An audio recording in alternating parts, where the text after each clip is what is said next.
इस वीडियो के अंदर आज हम आपको जानकारी दे रहे हैं कि संतान होगी तो कितनी संख्या होगी उनकी। भैया हर व्यक्ति जानना चाहता है कि उसके कितनी संतान का योग है, कितनी संतानें वो पैदा कर सकता है। कई लोग आप देखोगे कि एक ही संतान रहती है, एक ही, और वो अपने घर का लाडला होता है, पूरी प्रॉपर्टी का भी वारिस हो जाता है, एक ही संतान है तो।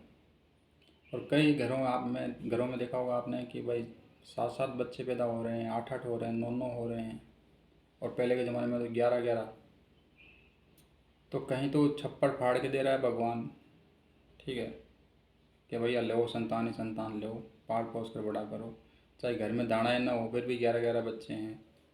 और कहीं सब कुछ है, प्रॉपर्टी है, गाड़ी है, बंगला है, सब कुछ है, लेकिन संतान नहीं है, तो उस प्रॉपर्टी का कोई वारिस नहीं है जो उसको संभाले पिता के बाद में। ऐसा भी है, जहाँ दाना है वहाँ खाने वाला नहीं, और जहाँ खाने वाले हैं वहाँ दाना नहीं है। कईयों को तो एक ही संतान नहीं हो रही है, कईयों को 11-11 हो रही है। ऐसा कैसे होता है? ये सब आपके हाथ में लिखा हुआ है। तो कहाँ लिखा हुआ है आपके हाथ में?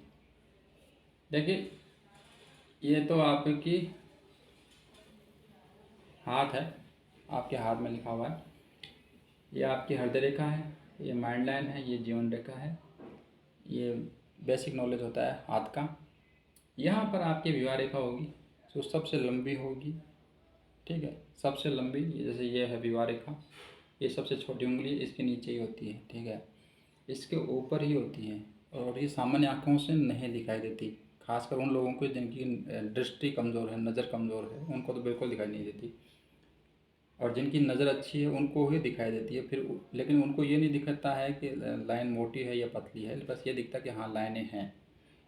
तो आपकी नज़र अच्छी है तो आप नंगे सामान्य आँखों से भी देख सकते हो, नहीं तो मैग्नीफाइंग गिलास से, मैग्नीफाइंग गिलास सूक्ष्मदर्शी यंत्र जिसे कहते हैं, उससे अभी आप देख सकते हो। तो यहाँ पर जितनी लाइनें होती है ना, उतनी ही संतान आपकी होती है।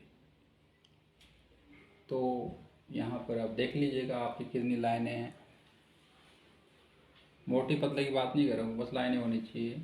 2 हैं तो 2 बच्चे होंगे, 3 हैं तो 3, 4 हैं तो 4, नहीं तो 5, ठीक है। तो जितने लाइनें आपके यहाँ पर हैं उतने ही आपके बच्चे, चिल्ड्रन होंगे, ठीक है। और कुछ संतान जो है होती भी है, लेकिन फिर ठीक है, समझ गया आप, सुख नहीं मिलता है उसका, तो उसके लिए भी कुछ अलग बातें जिम्मेदार होती हैं। लेकिन ये है कि जितनी लाइनें यहाँ पर होंगी उतने ही संतान की संख्या आपके जीवन में रहेगी। अब मैग्नीफाइंग ग्लास से क्लियर आपको दिख जाएगा। देखिए, ये जो हस्तरेखा है ना, ये किसी कोई गुप्त विद्या नहीं है। ये आप भी पढ़ सकते हो अपने घर पर, ध्यान लगाओ तो बहुत बड़ा इजी है, बड़ा इजी है। इसको थोड़ा सा आप समझ लीजिए कि कौन सी रेखा क्या है क्या नहीं है। ये सारे भेद आप अपने घर बैठे ही सुलझा सकते हो, आपको पता लग सकता है कि आपकी कितनी संतान होगी, ठीक है। तो आपकी संतान जितनी रेखाएं उतनी संतान होगी। और संतान कब होगी इसका टाइमिंग वीडियो मैं पहले बना चुका हूँ, वो आप देख सकते हो। लेकिन जितनी विवाह रेखा से ये निकट होती हैं, ये आपकी विवाह रेखा है, तो यहाँ पर है तो शादी के 2-3 साल बाद में बच्चे हो जाते हैं, यहाँ पर है तो 5-6 साल लग जाते हैं, नहीं तो यहाँ पर है तो फिर 8-9 साल लग जाते हैं, 10 साल, 15 साल, इस प्रकार से जितने दूर विवाह रेखाएँ होती है इस हिसाब से गणना करने पर तो आप चेक कर सकते हो कि आपकी संतान कितनी होगी।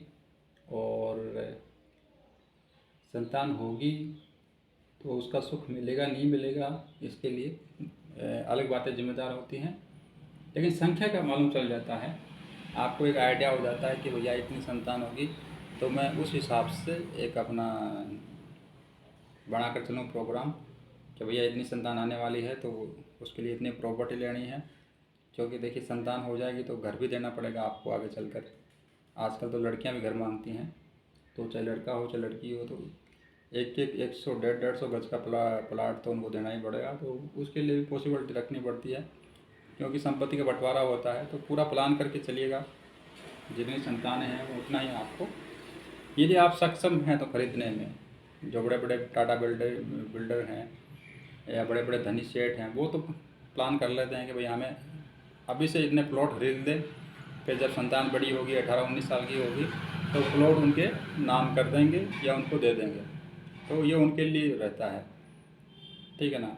गरीब आदमी तो हो भी जाए तो क्या कर सकता है, उसके पास तो एक ही घर होता है या तो एक घर भी नहीं होता है, तो वो तो हो गया तो क्या कर सकता है, ठीक है।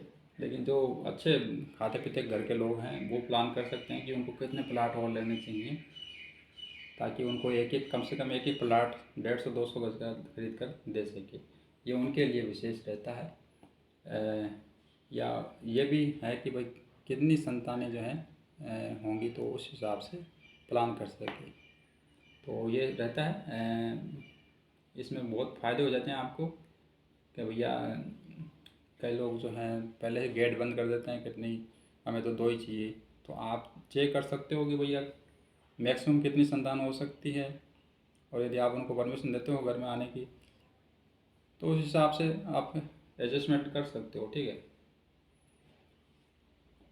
तो बहुत बहुत धन्यवाद वीडियो देखने के लिए।